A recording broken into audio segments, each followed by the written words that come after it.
Good evening. I am Mayor Beverly H. Burks, and this is our October meeting, on October 7th. For Clarkston City Council, I will start with the roll call, starting with Vice Mayor Johnson. Present. Councilman Carroll. Present. Councilwoman Bell. Present. Councilwoman Hood. Present. Councilman Perkins. Present. Councilwoman Adee. Present. And I'll recognize our city manager, Shaquia Miller Thornton. Thank you. Thank you. At this time, are there any updates or changes to the agenda? I have an update, Madam Mayor. Yes. I would like to add 2 items as 8E and 8F.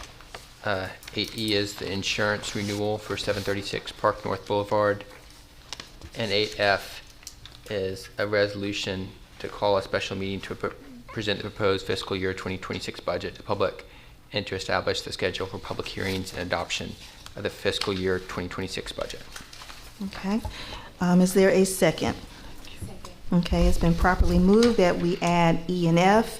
E is to discuss the insurance for 736 Park North, and F is to discuss a resolution regarding the proposed fiscal year 2026 budget to the public and to establish the schedule for the public hearings and adoption of the fiscal year 2026 budget. Are you ready for the question? All in favor say aye. Aye. Okay, motion passed. We'll proceed with presentations and administrative business, starting with the employee of the month for September, and that would be Dr. Baker. Good evening, Mayor and Council, City Manager.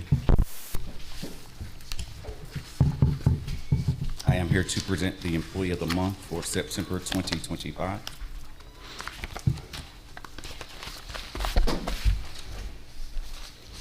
This employee consistently goes above and beyond, taking on additional responsibilities with a positive, can-do attitude that motivates colleagues and strengthens Team Clarkston.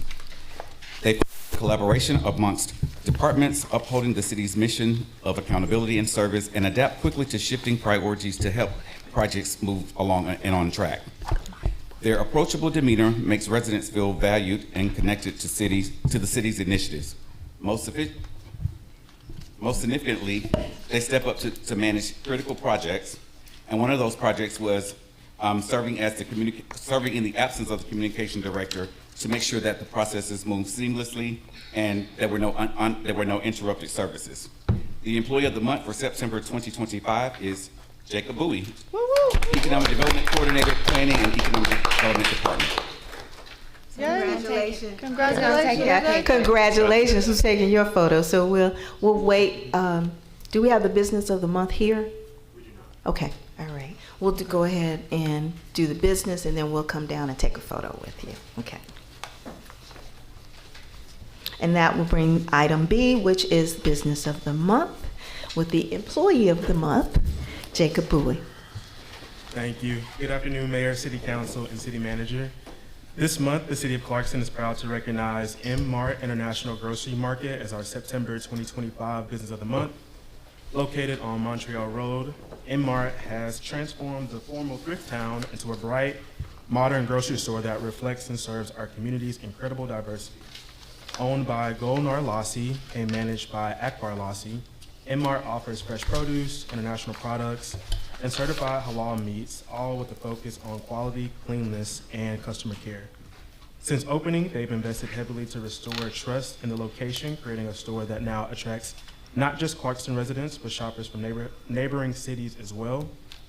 Their team is also deeply involved in community, donating to local churches, mosques, and participating in city events, ensuring families can access healthy groceries through WIC and EBT programs. We are proud to honor M-Mart International Grocery Market for their dedication to Clarkston and their commitment to serving our diverse community. All right. Let's give them a round of applause. And we have to go down and recognize Mr. Jacob. So let's all go down.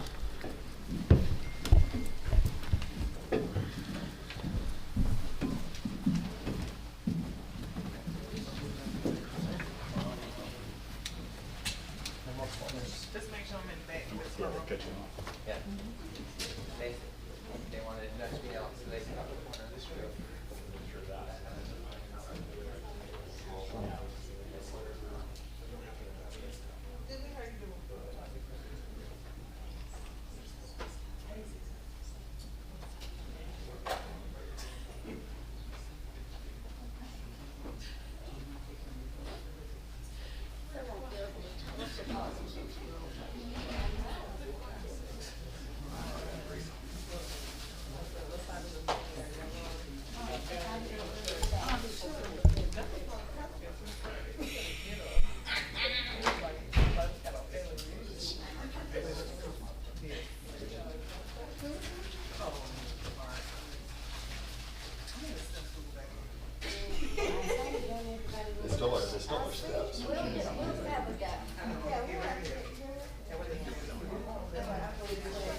I'm not. That's why I was sitting. I was just something else. That's what I was coming to do.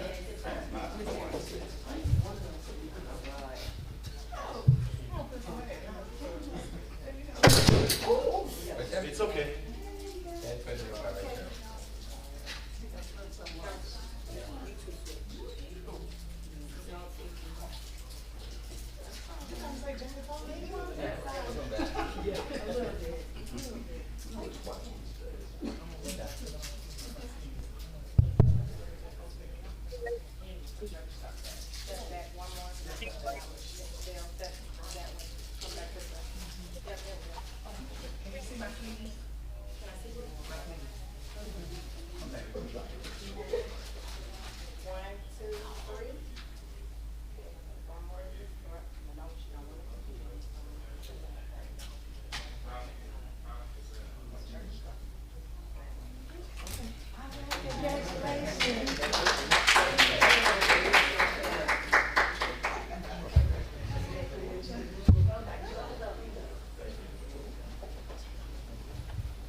Okay. We hope not. I know, right? I Not know. ever gonna. Okay.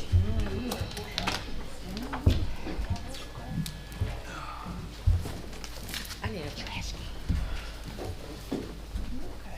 We'll now proceed with our reports and starting with our city manager, Ms. Miller Thornton. We didn't approve the minutes. Oh, I'm so sorry. I'm ready to go. I was Okay, reading it. C, to approve the following meeting minutes, we need item 1 and 2, which would be September 2nd, 2025 City Council meeting, and 2, which is September 30th, 2025 City Council work session. I'll entertain a motion at this time. Yes, I move to approve the following meeting minutes. 9/2/25 City Council meeting and 9/30/25 City Council work session. Okay, is there a second? Second. It has been properly moved and seconded that we approve the following meeting minutes: 9/2/2025 City Council meeting and 9/30/2025 City Council work session. Is there any discussion? Are you ready for the question? All in favor say aye. Aye. Okay, motion passed. We'll now go to reports, starting with the city manager. Yes, ma'am. Thank you. I will provide to you all my department reports within an email report, and I just want to focus tonight on reconciliation for the 736 project. Okay, so this provides a general accounting of the project budget and expenditures for the City of Clarkston City Hall relocation renovation project, total construction, build out, upgrades, and other building lease budget is reported at $1,396,993. There was a total budget allocation in 2024 of $767,097 and a total 2025 budget allocation of $629,896. And I provided to you a general breakout of the budget categories to include general fund, the police seizure fund, ARPA, and capital.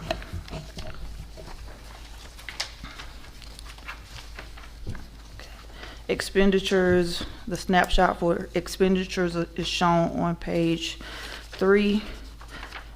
Total construction build out and other building lease costs is reported at $1,779,678. $587,000 plus dollars of that was in construction and build out. $200,633 in communications, to include cameras and access control equipment installation, alarm and monitoring systems. $121,464 in furniture and fixtures expenditures, to include furniture and lock replacements.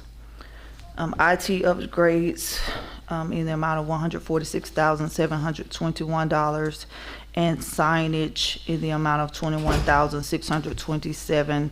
There's an asterisk by the exterior signage. It has not been placed on the property yet, but we are working through that process for permitting. Other building lease costs includes building rent, renters insurance, and moving expenditures. And I broke those expenditures out by year. 2024, the expenditure for rent was $180,939.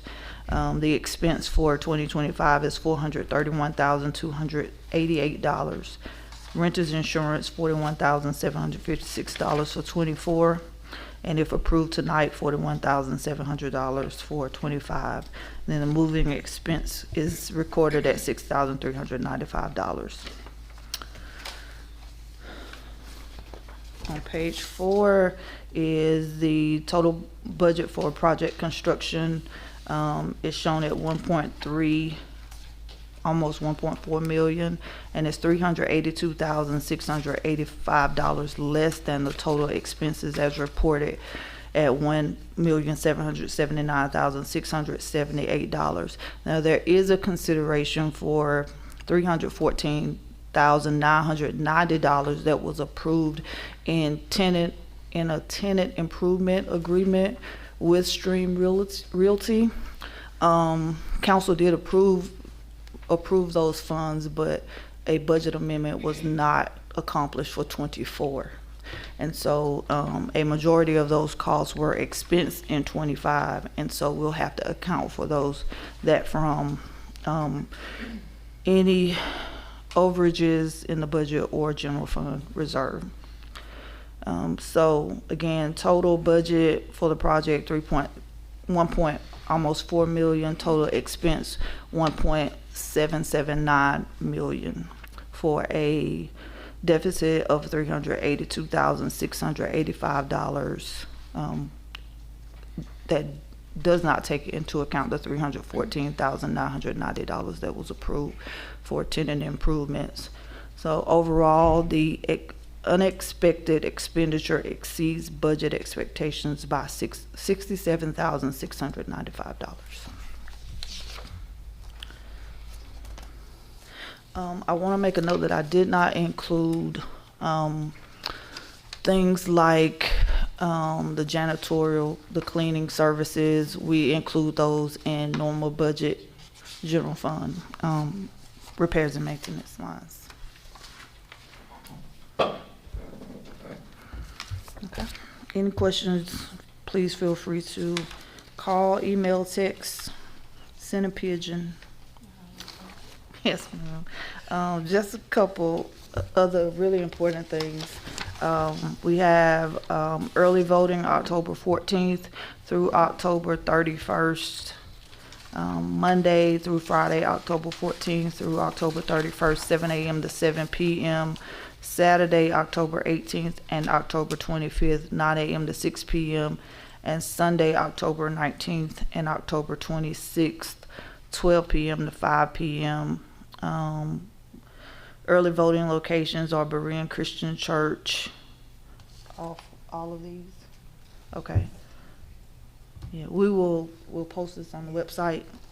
Key dates to remember is that the last day to request an absentee ballot for the November election is October 24th. The last day to register to vote is October 6th. And of course, election day is November 4th. Last but not least, we do have bid openings for several projects. So we have been fairly busy. 40 Oak Structure Encapsulation, that bid opening is 10/14. We'll be presenting to you all the administration and the engineer's recommendation for shoring up the building. We also received some documentation from the CEO's office about some additional paperwork that may need to be completed in the transfer of the property from DeKalb County to the city, and I'm working with the city attorney on that. We have resurfacing and striping. That bid is due October 20th. Gazebo construction and streetscape amenities due 10/14. Norman Road concept design replacement rehabilitation. Those bids are due 10/14. And then we have the Norman Road dam repairs. That bid was due September 30th, and we did receive several bids on that particular project. We have been working with the Safety Action Plan Project Team Committee. We have bi-weekly meetings for the Safety Action Plan, Safe Streets for All Plan, and Phase 1 of the Greenway and Trail Design Plan. We have opened up the CARES funding for the second round of CARES funds, $50,000, with $10,000 to be awarded to 5 nonprofit agencies within the city. And we continue to, this is my last thing, I promise. We continue to work with the CAB on our service delivery issues and putting together strategies between the county and the cities. Mr. Seaton and I and Engineer Kaiser represented the city in a meeting over in Tucker this past week, where we're working on procedures for water and sewer rehab across the municipal jurisdictions. And so we've put together a really comprehensive document that tells the county what we want to see when they come into our jurisdictions to do work on the streets that we have spent dollars to repair and to surface. So thank you. That's all, Mayor. Thank you very much. And now we'll proceed with our city attorney. He is online. Mr. Quinn, did you have anything to report? Good evening, Mayor and Council. I actually do have a report. I have some very positive late breaking news, which is that the DeKalb Superior Court has granted the city's motion and dismissed Title Max of Georgia's challenge to our pawnbroker ordinance. This order just came out this afternoon. The court ordered, like I said, that basically that Title Max's case is dismissed, and the ordinance can go into effect as can be applied to Title Max's location on December 8th of 2025. So there's every possibility that Title Max will appeal this decision, but for now the ordinance has been upheld, and we have 60 days until it can be implemented. So that is my update for this evening. Okay, great. Thank you for that update. We'll now move to council reports, starting with Vice Mayor Johnson. Thank you, Madam Mayor. On September the 7th, we had another food drive. It was very eventful and short, so thank everyone that came out, and the ones that did not come out, we have another one coming in November. I also attended on the 27th of September the Refuge Coffee annual 5K race, and I followed that up with the city's first city market. Thank you, Economic Development and Madam Mayor, for that collaboration. And there's another one coming up this weekend, this Saturday at the Women's Club. Thank you, Madam Mayor. Okay, and I just wanted to make sure we paused because you should see all of us. We have on purple shirts and we have purple and pink because this is Breast Cancer Awareness Month as well as Domestic Violence Month. And I want to thank the staff for making sure that we brought this to everyone's attention and a great way to do the awareness. And so we have many on our dais who are champions of it. And so I just want to say, make sure to say thank you to all for continuously remembering the strength of our community. And so we'll just keep going with the council reports, starting with Councilman Carroll. Yes, I also ran in the Refuge Coffee Fun Run on the 27th. It was a great event, and thanks for everyone for putting it on. And that's in my report. Okay, and Councilman Perkins. Thank you, Madam Mayor. So I'm going to kind of loop a few of these for the sake of time. So I've had a bunch of meetings with representatives from the Coalition of Refugee Serving Agencies, looking at the impact of federal funding cuts on communities, not just our refugee and immigrant community, but folks who are relying on Medicaid and all the other social support services, and folks who are just participating in the general marketplace insurance plans.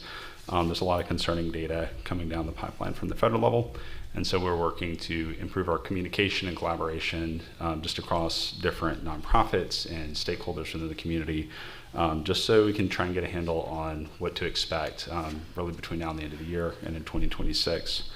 So I appreciate the members of CRSA and then other members of just the research community that participated in those conversations. September 6th, attended our food drive. So you went very, very quickly. So y'all are very efficient. Kudos to our staff and other volunteers who set that up. So it took one of my kids to it. We had a good time just getting the blood moving and loading people up with food. On September 9th, I attended the Kiwanis Club meeting, also looking at the insurance industry just to network and try and have conversations with people who are connected to different associations of insurance providers, just again to try and get a handle on what we need to be prepared for as a city and just as leaders in the community in terms of what all of us are facing in the coming months and years. September 27th, while I did not compete or run in the Refuge Coffee Run, my kids did and had a blast. It's a great event. I love how it brings people from all over the region into our city. So again, thank you to Refuge Coffee for that. And then finally on October 3rd, I attended the Georgia Municipal Association's District 3 Fall Meeting with our lovely mayor as well. So it was good seeing you there. And I networked with other local officials, again, just to get an idea of what's going on in the region, looking for ways to better communicate and collaborate. And I have nothing further to report. Okay, thank you. Councilwoman Bell. Thank you. So as the city manager mentioned, we have elections, municipal elections, but we also have public service commission. So if you are concerned about your water bill, your light bill, or telecommunication, that is the board that actually regulates those costs. And so everybody throughout the state can vote in District 2 and District 3 race for the Public Service Commission. So I definitely would hope that you do your research and also make sure that you bubble that on your ballot. In addition to that, we met as a public safety and legal committee And so since then, I've been following up with schools because we're trying to actually get into them to meet young people where they are for our Together for Tomorrow Summit and focus group experience on how do we address gun violence throughout our city. And finally, I've been at doors talking to voters. Everything from housing costs are too high to needing more jobs here, to having more beautification options have come up. So lots of discussions around what we're doing, what we're not doing, and what we hope to do in the near future. Thanks, that's it. Okay, thank you. And Councilwoman Hood. No report. Okay, Councilwoman Adi. No report. Okay, good. We'll move to the mayor's report, and I also helped with the food drive. Didn't run, was a supporter for Refuge Coffee and celebrating 10 years. We're very grateful for that wonderful business and partnership that we've had.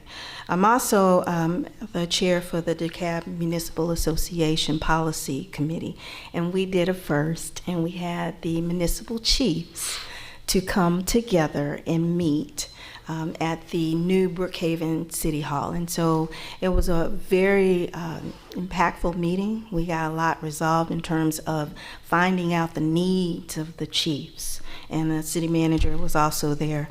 So we're taking the information, particularly dealing with the upcoming World Cup, to make sure that we are ensuring that DeKalb understands our role and responsibility. And so I'm very grateful Chief Hudson was there and all were in attendance. So that was a very, very good meeting, and we'll probably end up doing at least once or twice a year to meet with the mayors as well as the chiefs so that we're all on the same page together. I also attended the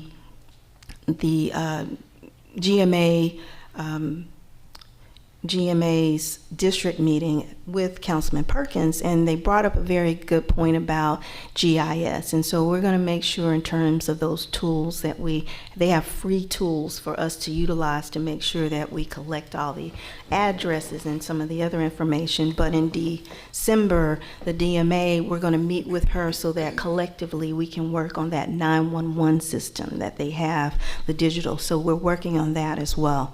I got a chance to attend on that busy Saturday, not only with Refuge Coffee and the farmers market, but we also have our soccer league with our 5 to 7 year olds. And so I got to attend another game that they had this past Saturday. So it was a wonderful experience to see them. Upcoming, we have here October 18th, the Survivors Summit. This is the second annual Survivor Summit. And it's a way, again, to acknowledge and recognize people who have survived breast cancer as well as domestic violence. I am a 5-year survivor, and so it is a great experience to make sure we provide resources, information from 12 to 4. Additionally, on October 23rd, we will start our first housing home ownership workshop. So it's a 7-week program. That is something that we received a grant from the African American Mayors Association. And so anyone who is a resident of Clarkston can sign up for it. It is free. We cover everything from your financial literacy all the way from closing, HOAs, and other initiatives. And then we have a graduation ceremony with that. We have food included with that. So if you come out, it's from 6 to 8 on Thursdays, except for we switched up to Thursdays for Thanksgiving and for when we have council meeting. But it's free. And so as part of this initiative that we're talking about housing, we're trying to make sure we provide a bench to be able to be a part of not only home ownership, but being able to utilize the Housing Trust Fund. And so this is our way of kind of all the tools together. And so that concludes my report. We'll move to public comments, which any member of the public may address the City Council during the time allotted for public comments. Each attendee will be allowed 3 minutes for comments at the discretion of the presiding officer.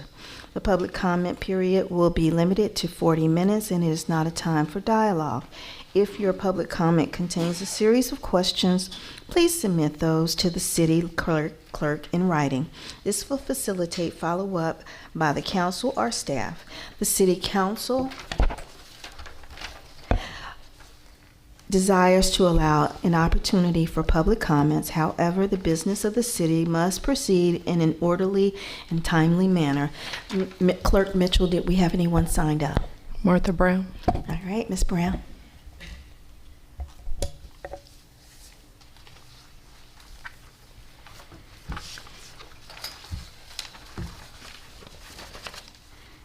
Hello, Council. It's good to see everybody, and I appreciate everybody and all that you do.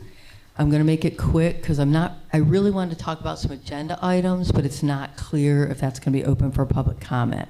So Beverly's shaking her head no. So I'm just going to talk about, I am definitely in support of us not forcing the Clemson neighborhood person that's building a house in the neighborhood to be forced to put through a sidewalk for various reasons. I can't go into. I do want to say I was there for part of the fun run, and it was very joyous and great, and it was huge.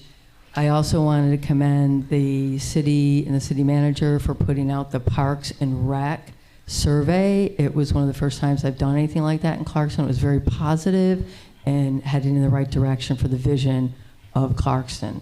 I also wanted to discuss, which I did mention to Beverly, the reason I keep pushing on the systemic litter issue is not to be negative, but we really need to be aware of this. This is a reflection of how people see our city, and I hope that at one point it is considered that I will be invited to be on the agenda to talk about the pros and cons, solutions, psychological reasons for this, and what I've been experiencing since I've been living in Clarkston. I was years ago and still was a found object artist, and I have a lot of insight on this, and I've lived and have helped communities in a lot of different demographics. We are at a point now in Clarkston where the litter issue, the trash issue, is people are becoming desensitized to litter. This is very dangerous stage for a city. That's all I'm going to say about that. I also want to say we can lead by example, limiting our single plastic usage. And when I'm out there walking, people always approach me and ask me why I'm doing it, what I'm doing it, and they have great concerns as well. That's it. That's all I got. Thank you for listening, and I appreciate everyone as always. Okay, thank you. Clerk Mitchell, did we have anyone else? Okay. Anyone else would like to speak?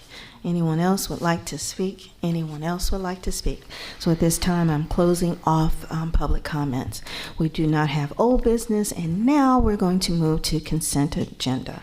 And that means that we've deliberated on these items, and there's no further deliberation. So at this time, I'm going to turn to my left and see if Councilman Carroll will be gracious to go through those consent agenda items. All right. I move that we approve the consent agenda.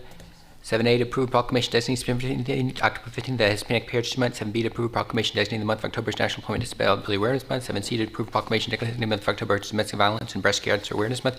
7D to approve an ordinance to add section 527C6 to the zoning code to update standards applying to all plan unit developments PUD regarding homeowner associations. 7E to defer the October 28th work session ordinance to add section 1616 in the city code to establish a fee in lieu of sidewalk construction program. 7F to adopt the 2025 City of Clarkston Housing Summit data and recommendations as presented by the Atlanta Regional Commission. 7G to adopt a resolution to declare a police vehicle surplus property for the city of Clarkston. 7H to approve the request to purchase a 2025 Ford Expedition, including the necessary equipment to replace the police chief's Ford F-150 in the amount of $47,900 be funded from BOSS 2 and the federal seizure funds. 7I to approve the appointment of Brian Delgado to substitutes for all S4A steering committee. 7J to approve the appointment of Abu Talib to the substitutes for all to the S4A steering committee. Second. Okay. It's been properly moved and seconded that we approve items A through J. Are you ready for the question? All in favor say aye. Aye. Okay, that's why I have him doing it. All right. I don't know what I'm going to do. 8, which is new business, and we will start with item A, which is to consider an ordinance to amend section 205 of the zoning code to remove the public hearing requirement for the planning and zoning board and clarify public notice requirements. And Mr. Edwards. Right, thank you, Mayor and Council. So on this item, it was essentially to take away the requirement to send in public notice to the cab champion for the planning commission meeting. However, we would still require all agenda items would have to be posted on the city's website at least 7 days prior to the meeting. Signs would have to be posted on the property for 15 days prior to the meeting. And the additional item that we added between the last meeting and now is 205B4, which states, written notice to adjacent and nearby property owners. The applicant shall give written notice by certified mail return receipt requested to all property owners within the 300 feet of the boundaries of their property as appears in the DeKalb County tax records. The measurement shall be performed from each boundary of the property that is subject of a zoning petition or special use application. Public notices shall be mailed such that they are received a minimum of 15 calendar days and a minimum of 45 calendar days prior to the public hearing. The return receipt shall be provided to the city within 1 week of receipts. And that's all the updates on this one, and I will turn it back over to the Mayor and Council for any questions. Okay, thank you. So at this time, I'll entertain a motion for this item. Yes, I move to approve an ordinance to amend section 205 of the zoning code to remove the public hearing requirement for the planning and zoning board and to clarify public notice requirements. Second. Okay, it has been properly moved and seconded to approve an ordinance to amend section 205 of the zoning code to remove the public hearing requirement for the planning and zoning board and clarify public notice requirements. Is there any discussion? Yes, Councilwoman Hood. Yes, thank you. I have heard from at least one resident who saw this, and their fear was that we were doing away with the public hearing altogether. So I think it would be really helpful if we put out information in all the social media, etc., and explain a bit further that we are simply moving the location and the time of the public hearing. We are not doing away with a public hearing. Yes, ma'am, we can definitely get that together. Okay, all right. Is there any other discussion? Yes. Just to clarify, the requirement for certified notice to the affected residents, right, residents in the affected area, right? So those are to be handled by the applicant, By the applicant, yes. which would be an additional cost to the applicant. Yes, ma'am. So essentially, the applicant for any zoning case would have to send out 3 letters 3 times. One before the pre-submittal meeting, one for planning commission, and then one for city council. And those are up to 74 cents a stamp now, I do believe. Oh, you said regular mail or certified mail? Let me grab that one more time. It says certified in the statute. It does say certified there, and that's verbatim what is in the other section, so I believe that's something we could change if council is okay with it. Instead of certified, it's just send it through USPS. I mean, maybe one, do we need all 3 mailings? Is someone going to open the 3rd mailing, didn't open the first 2? That'd be my question. So is that required that that the applicant has to do all 3 mailings?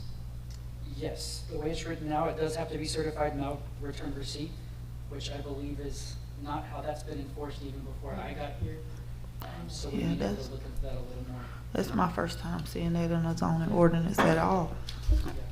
Could Okay. you make recommendations to us about all Okay. of that for the Okay. next meeting or so? Okay, so let's make sure, because we got the motion to approve it the way that it is. So, It's in another section of the code just like that too, right? Yes, ma'am. So if mayor and council approves that tonight, with or without that language, we need to come back to take it out of the other section too, right? If that's what we're recommending. Out of section 206 as well. Okay. Okay. So I think, go ahead and approve to make it, consistent across the code, and then we'll present recommendations to council Okay. regarding. All right. And, Councilwoman Bell. And the only other thing I would say is, I'm wondering if there has any undue burden, so I do agree that we need to go back and amend it. But I think that the certified mail is the only way that those individuals are gonna get that mail in a timely frame, just because of how slow the mail is currently. And then I think that's gonna cause us long-term more issues. Now, do I think they need 3 pieces of mail? No. Could 1 be sufficient? Yes, or maybe even 2 if you want it, but I think certified is the only way they're gonna get it though, in a timely manner based off of the notice time frame, just because of the mail service and what I've been seeing delivered. And Councilman. sorry, I did have one other question. So under 205B4, it says that they'll be mailed so that they were received a minimum of 15 calendar days before. I do a lot of mail for my job. There's no way you can make sure it's received by a certain date, even if you did certified mail. Even if you did certified mail like a month before, it might not be received by that date. Right. So to say it has to be received, there's no way you can guarantee. You can put it in the mail, you can say put it in the mail X days before, but you can't say make it received by Y date. Yeah, and I can work with the city attorney to change all sections that say this. Yeah, because I just don't think you can guarantee receipt for mail anymore. You can say put it in the mail by X day, but you can't say it's received by Y day. Thank you. And city manager. I was gonna say, I think one of the concerns is providing notice, right? Making sure that our residents know what's happening, which is also gonna be helped with the increase in the size of the zoning sign per property, right? Do we also have language that provides, like if you have a corner lot or on 2 streets, that you have a sign on each side of the lot? Yes. We can consider that, okay. Okay. Yeah, I And- think that will help. Okay, and Councilman Perkins. Yeah, I want to make sure that we don't place an undue burden on people opening their mail, just to reiterate that point. And so I think if we can make sure that whatever we come up with is more reflective on the action of the applicant. I know that the certified mail thing has presented challenges for developers in the past, and so I think it's fair to ask them to do things, but make sure that we're not holding them responsible for whether or not somebody answers the door or happens to be home, or if it's a house that's abandoned, things like that. So I want to make sure there's provisions in whatever we come up with to take that into account. Okay, any other questions? All right, so for tonight's purposes, we can move forward with it, but then we're going to come back and redo that language. So is there, hearing no further discussion, are you ready for the question? All in favor to approve an ordinance to amend Section 205 of the zoning code to remove the public hearing requirements for the Planning and Zoning Board and clarify public notice requirements, say aye. Aye. Okay, motion passed.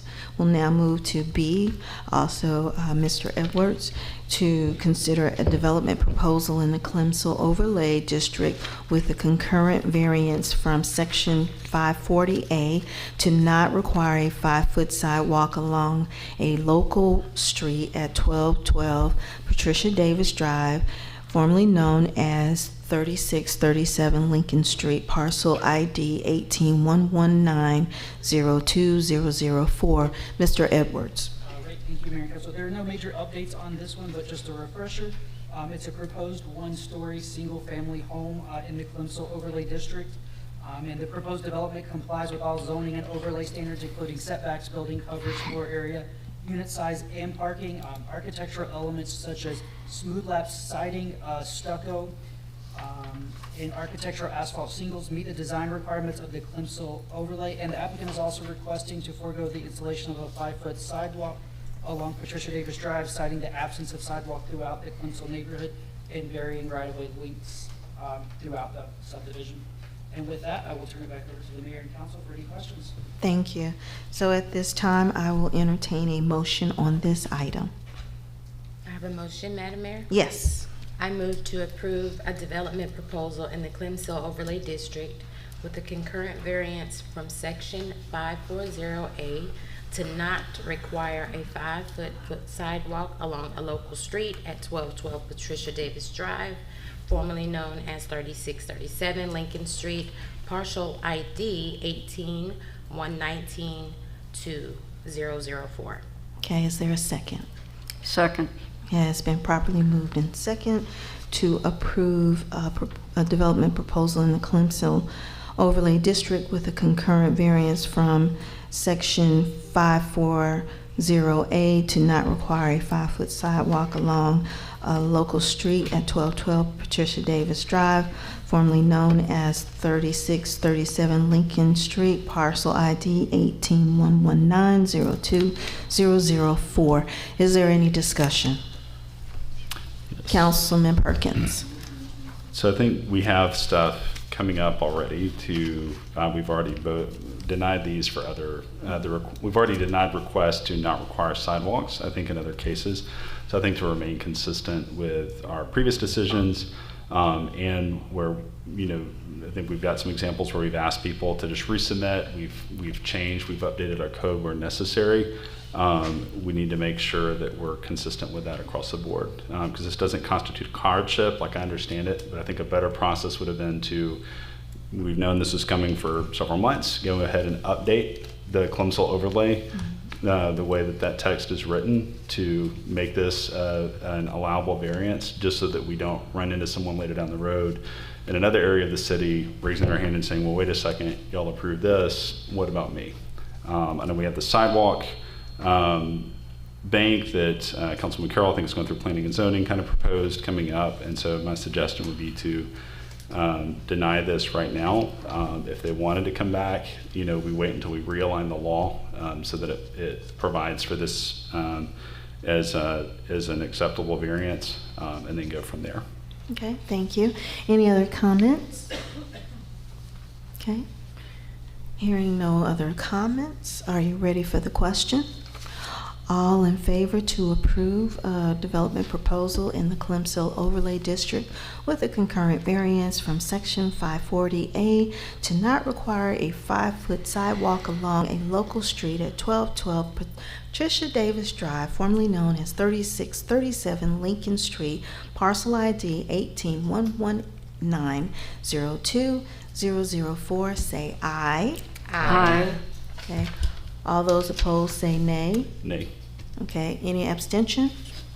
Motion passed. We'll move on to item C, and that's Mr. Edwards again, and that is to consider a unit development plan residential development proposal to construct 13 single-family homes at 905, 911, 917, 929 and 935 Mel Avenue, parcel ID 18-097-10, 048, 047, 046, 059, and 5050. So at this time, Mr. Edwards. All right, thank you, Mayor and Council. There's also no major updates from our last meeting on this one, but a refresher. They're requesting the PUD to construct 13 single-family homes on approximately 2.07 acres. While the development generally complies with the underlying NR3 zoning standards, the applicant is requesting modifications to the minimum lot widths, proposing 3 lots be 30-foot wide and 10 lots be 36-foot wide. The request is intended to maintain compatibility with the surrounding single-family neighborhood character while utilizing the flexibility provided by the PUD standards. And on this one, staff is recommending approval of the PUD with the following conditions. Condition 1, the development shall be substantially in compliance with the site plan dated April 10th, 2025. 2, the architectural elevation shall be substantially in compliance with the Newberry plan dated November 11th, 2028, and the Rosemont plan dated August 8th as submitted as part of this packet. 3, the development shall contain a 5-foot landscape strip and 5-foot sidewalk as required in section 540A. And with that, I'll turn it back over to the Mayor and Council for any questions. Okay, at this time, I'll entertain a motion for. A motion? Yes. I move that we approve a plan use development proposal to construct 13 single-family homes at 905, 911, 917, 929, and 935 Mel Avenue. Parcel IDs 18-097-10048, 047, 046, 059, and 050 with the following conditions. One, that the development shall be substantially in compliance with the site plan dated April 10th, 2025. Two, the architectural elevations shall be substantially in compliance with the Newberry plan dated November 11th, 2024, and the Rosemont plan dated August 8th as submitted as a part of this packet. And number three, the development shall contain a 5-foot landscape strip and a 5-foot sidewalk as required in section 540A. Is there a sec? Okay, it's been properly moved and seconded that we, Councilwoman Bell, we approve the PUD with the 3 conditions stated. Is there any discussion? Councilman I do have a Carroll. question, this is for Rich, but, so my understanding is previously when they came to us with the application, they asked for a variance from the sidewalk. So is the applicant okay with these conditions, that that's not going to prevent them from building it? The applicant has stated they're fine with building the sidewalk in the sidewalk clear zone. The applicant is here if you would like to speak with her, Okay. Okay. but they have stated that. So I Okay, see that's the good. applicant's hand raised. We can hear from them later, I guess, or now. if Are you want. okay with it? I have just one question. Okay. It was mentioned 5-foot sidewalk and 5-foot landscape strip. Is it before the Yeah, so sidewalk? 5-foot landscape strip with 5-foot sidewalk. So before Yes. typically. the sidewalk, and then the house? Is that Yes. what you're saying? Okay, understood. You good? Is she Okay, okay with all right, she's good. Okay, just making All sure. right, okay, any other questions? And there was another part of this that planning commission had said was about the HOA. So if, and you all unanimously approved that HOA consent earlier. So if you would like to add a 4th condition on whether or not an HOA should be required, I believe that's within your wherewithal now that it's been approved.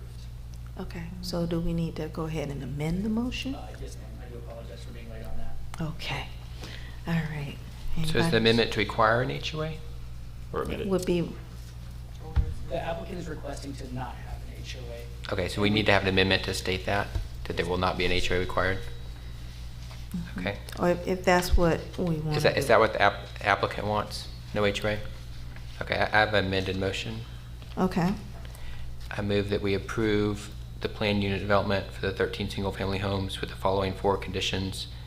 1, the development shall be substantially in compliance with the site plan dated April 10th, 2025.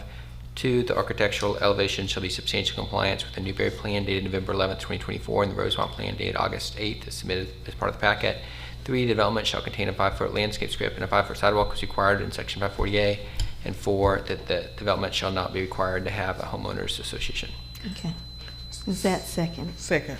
Okay, we amended that motion and added number 4 to that. So we'll address number 4 first in terms of the HOA. Any discussion on not requiring the HOA? Just one brief question. My understanding is there's still no commonly held property. At And this that- time, there is none, and they're expecting to do rain gardens for each property, which we've discussed with our city engineer too, and those will most likely be able to encompass all the stormwater without requiring any public shared utilities there. Okay. Stormwater. So to your point, there's no shared property in terms of those 13 homes, and you have ways to kind of divide that out. Yes, ma'am, Okay. that is correct. Okay, all right. You ready for that question? Okay.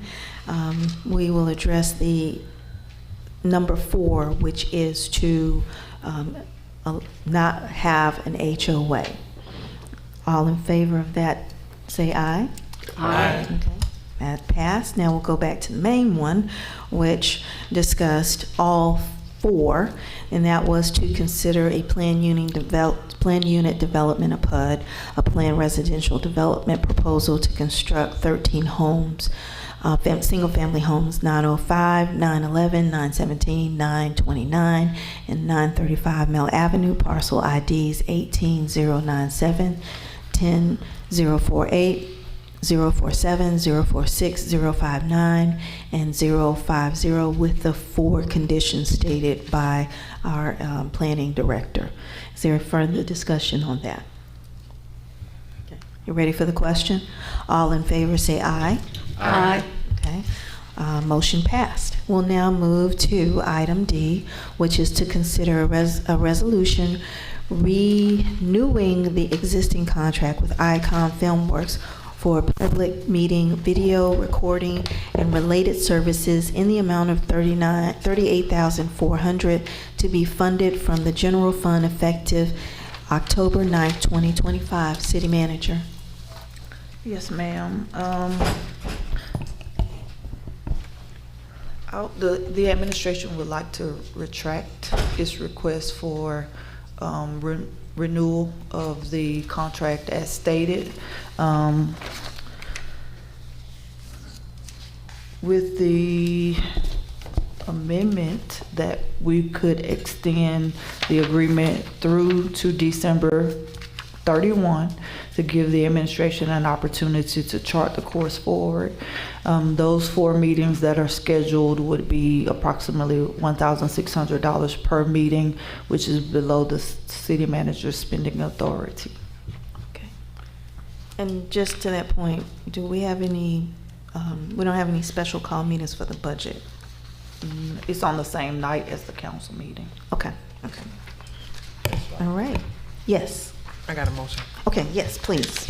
I move that we consider the resolution renewing the existing contract with Icon Filmworks for public meeting, video recording, and related services in the amount of $38,400 to be funded from the general fund effective October 9th. Wait a minute, am I reading the wrong time? Yes, okay. Hold on. It's this sheet. Oh, thank you. I was like, we talking about redacting, and I'm talking. All right, I want to retract what I just stated. I have a new motion. I have a motion to consider a resolution extending a service agreement with Icon Film for the public meeting, video recording, and related services through December 31st, 2025 in the amount of $1,600 per month, right? Per meeting? Per meeting. To be funded from the general fund effective October 9th, 2025. Okay, is there a second? Second. Okay. It has been properly moved and seconded to consider a resolution extending a service agreement with Icon Filmworks for a public meeting, video recording, and related services through December 31st, 2025 in the amount of $1,600 per meeting to be funded from the general fund effective October 9th, 2025. Is there any further discussion? Are you ready for the question? All in favor of the motion say aye. Aye. Okay, motion passed. We'll now move to item, and for those who just joined the meeting, we added 2 items just for the sake of clarity. We added item E, which was to discuss the insurance for 736 Park North Boulevard, and that will be Dr. Baker from our risk management. Good evening, Mayor and Council, City Manager. This is for our insurance renewal for this location, 736 Park North Boulevard. The cost for this renewal premium is $41,756, which is a reduction from our cost last. I'm sorry, the amount is $41,600, which is a reduction in our cost from last year of $156. Okay.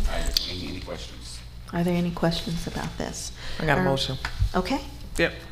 So I move that we approve the renewal of the city's general liability and excess liability insurance policy for 736 Park North Boulevard effective November 8, 2025 through November 8, 2026. Second. Okay. Do we need to say in the amount of? The reduction? Or just the amount of? $41,600. In the amount of $41,600, which is a reduction of $156 compared to the existing expiring premium. I just want you to know we're saving money here. We're not increasing. Thank you. Is there a second? Second.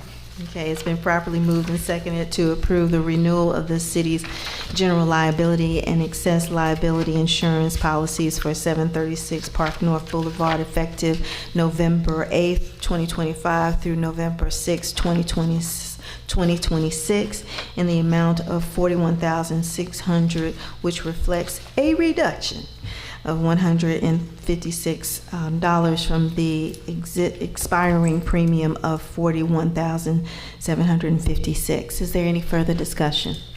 Don't spend the 156 on one place. That's right. Are you ready for the question? All in favor of the motion say aye. Aye. Okay, motion passed. All right, and we'll now move to item F.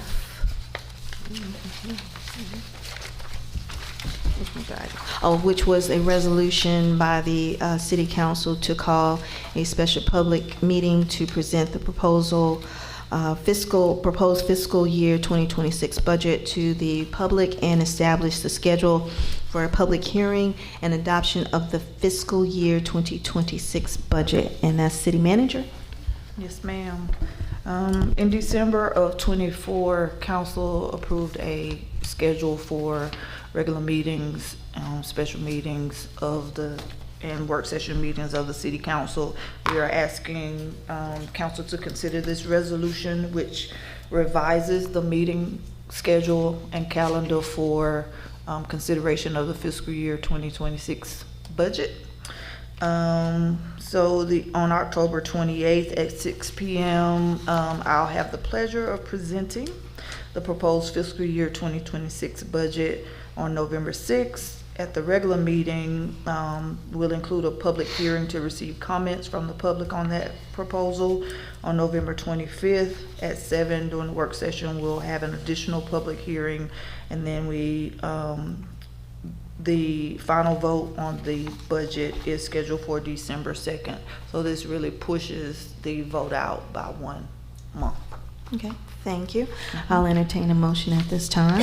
I have a motion. Yes, Councilwoman Bell. Yeah, I have a motion that we approve the resolution by the Clarkston City Council to call a special call meeting to present the proposed fiscal year 2026 budget to the public and to establish the schedule for public hearings and adoption of the fiscal year 2026 budget. Second. You want me to make the dates too? No? No, we don't have I think to. it is. We're good. Thank you. It's been properly moved and seconded. Councilman Perkins seconded, just in case you needed that. Is there any discussion? You ready for the question? All in favor to approve the resolution by the Clarkston City Council to call a special call meeting to present the proposed fiscal year 2026 budget to the public and to establish a schedule for public hearings and adoption of the fiscal year 2026 budget, say aye. Aye. Okay, motion passed. I'll entertain a motion to adjourn. I move to adjourn. Second. Okay, it's been probably moved and second to adjourn. All in favor say aye. Aye. Meeting adjourned. I think we still have to take like a group. Did you want to take a group photo? I know. Yep. With the shirts.